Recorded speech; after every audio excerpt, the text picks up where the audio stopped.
Hola a todos, cumplimentando varios pedidos que hemos tenido para que tratemos el tema de metabolismo microbiano, hoy les presentamos el siguiente video educativo. Esperamos que lo disfruten, que nos dejen los comentarios al pie del mismo, sugerencias y que compartan con la gente que le interesa el tema y puedan suscribirse al canal. Muchas gracias. Dentro de los factores intrínsecos a analizar del metabolismo bacteriano, microbiano, tenemos el pH.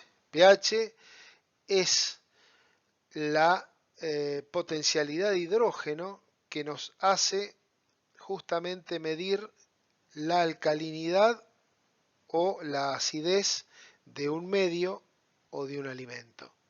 Como ustedes pueden ver, partiendo del agua que tiene un pH neutro de 7, hacia lo ácido tenemos prácticamente todos los alimentos conocidos.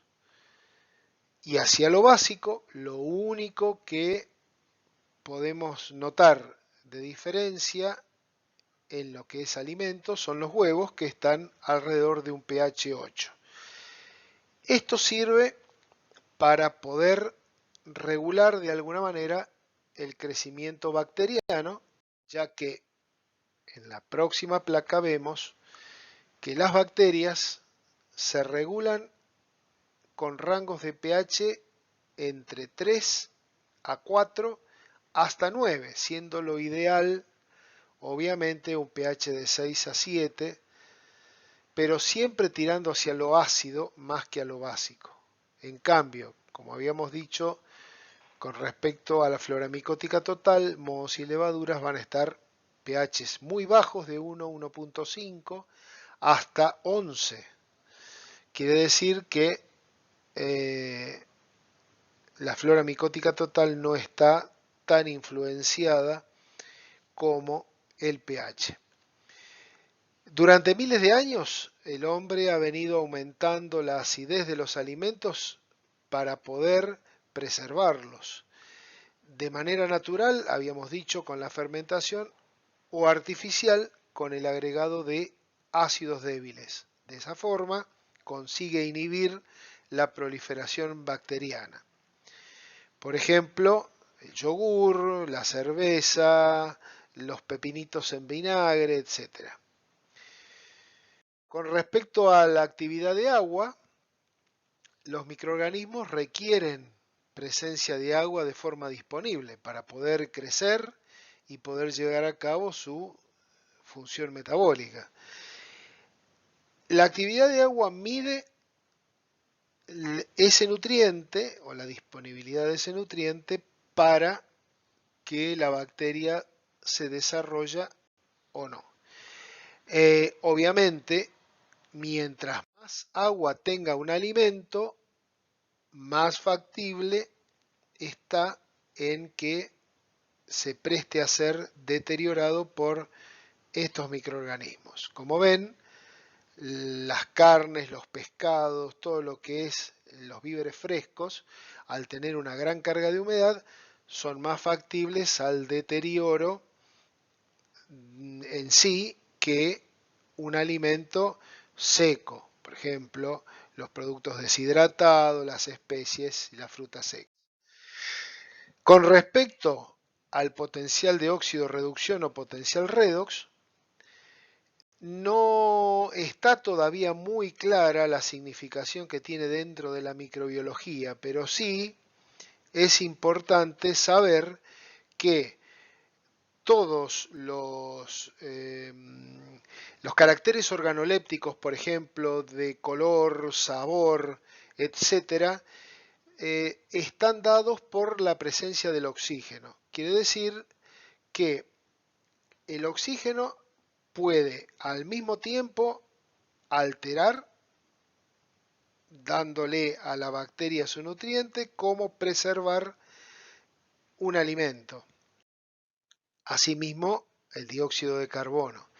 Esto se mide en milivoltios Y en esta placa podemos ver, por ejemplo, que las cargas negativas de esos milivoltios las llevan los anaerobios, quiere decir los que crecen en ausencia total de oxígeno o con muy pobre presencia de oxígeno.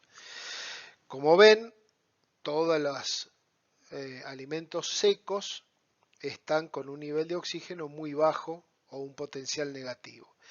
A medida que el alimento tiene más volumen de agua, obviamente tiene más volumen de oxígeno, da un potencial más positivo y favorece el crecimiento de los aerobios. En los factores extrínsecos a analizar, lo primero que vemos es la temperatura. Sabemos que a través de los siglos el hombre empíricamente explotaba temperaturas extremas para conservación de sus alimentos. Veía que si los enfriaba, retrasaba la alteración de los mismos. Si los congelaba, prácticamente les daba una duración indeterminada. El calentamiento eliminaba los agentes de alteración microbianos. Y más acá en el tiempo, consiguió, mediante el uso de las conservas enlatadas, tener prácticamente inalterable un producto alimenticio. Cualquier temperatura por encima de esta máxima que vemos nosotros, obviamente que elimina a cualquier microorganismo, sea patógeno o no. Por eso la importancia de cocinar a las temperaturas adecuadas y por el tiempo adecuado el alimento, ya que tenemos una zona peligrosa que alrededor de los 37 grados, en donde cualquier microorganismo puede crecer, sea o no patógeno. A su vez, cuando descendemos la temperatura, algunos organismos mueren y otros no. Es decir, producen lo que conocemos como una forma de esporulación que hace que cuando se vuelvan a dar las condiciones, sobre todo de la temperatura óptima, vuelvan a crecer y vuelvan a ser patógenos. En esta placa observamos lo que estábamos diciendo ya con nombre y apellido, los grupos de microorganismos que crecen a distintas temperaturas. Tenemos los psicrófilos, que se expresan alrededor de los 4 o 5 grados, los mesófilos, como el Escherichia coli, que consiguen crecer hasta los 39-40, los termófilos, que crecen a una media de 60, los hipertermófilos, casi 90 grados, y una clase especial de hipertermófilos que pueden crecer hasta 110 grados, pero prácticamente no tenemos conocimiento de patogenicidad después de los 100 grados centígrados. Acá en esta tabla podrán apreciar los valores promedios en donde tenemos la columna central de grados centígrados óptimos, en donde crecen cada uno de ellos, y las mínimas y las máximas para cada grupo. Avanzando en el metabolismo microbiano, podemos encontrarnos con ciertas cuestiones que hacen que, por ejemplo, ayuden a mantener un alimento, como es el caso de las sales de curado. En principio, el nitrato sódico era el responsable de la aparición del pigmento rosa de la carne. Y más tarde se comprobó que era el nitrito y no el nitrato lo que daba esa coloración. Obviamente lo que se trata de hacer en este sentido es utilizar la sal para eliminar el agua. Quiere decir que si nosotros producimos un alimento seco, tratamos de sustraerle ese nutriente básico a la bacteria o al microorganismo y por lo tanto no desarrolla. El ejemplo más claro es el jamón crudo. Con respecto a las radiaciones ionizantes, bueno, también es un elemento válido para prevenir la proliferación bacteriana, pero tenemos que es inadecuada para ciertos alimentos, sobre todo los que son ricos en grasas, porque eh, provoca mucha rancidez y sobre todo tiene una acción catalítica en la oxidación de los lípidos. Por esto es muy importante restringir en los lácteos y sobre todo utilizamos la radiación ultravioleta para cámaras de refrigeración de carnes rojas y carnes blancas. Y tratamos de evitarlo en verduras, por ejemplo, verduras y frutas, ya que decolora las hojas y las pulpas. Con respecto a los ácidos orgánicos, se encuentran muy presentes en la naturaleza, prácticamente digamos que la naturaleza se defiende del problema de las bacterias, sobre todo en las frutas con el ácido cítrico, el ácido benzoico en arándanos y el ácido sórbico en las ciruelas. Es decir, nosotros tenemos que, habíamos dicho, la mayoría de los alimentos son ácidos, pero además nosotros podemos incorporar a una mezcla estos ácidos orgánicos a fin de evitar proliferación bacteriana, pero hay alimentos que ya naturalmente los traen. Referido a los antibióticos, vimos que durante cierto tiempo se inhibían las bacterias que alteraban los alimentos mediante la adición de antibióticos.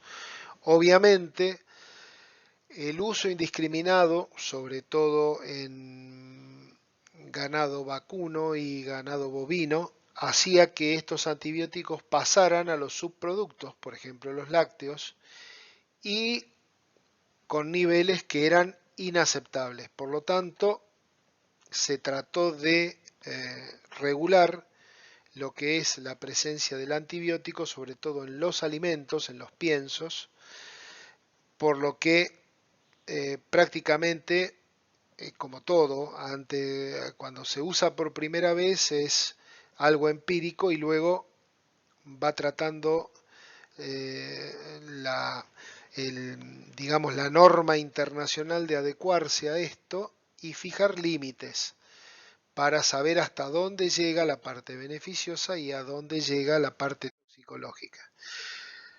Prácticamente lo que se usa en antibióticos en los quesos, sobre todo, es la natamicina para tratar de impedir que las bacterias crezcan, ya sea en la corteza o pasen a la pasta del queso. Por lo tanto, se sumergen o se rocían con aspersiones de natamicina hasta 500 partes por millón.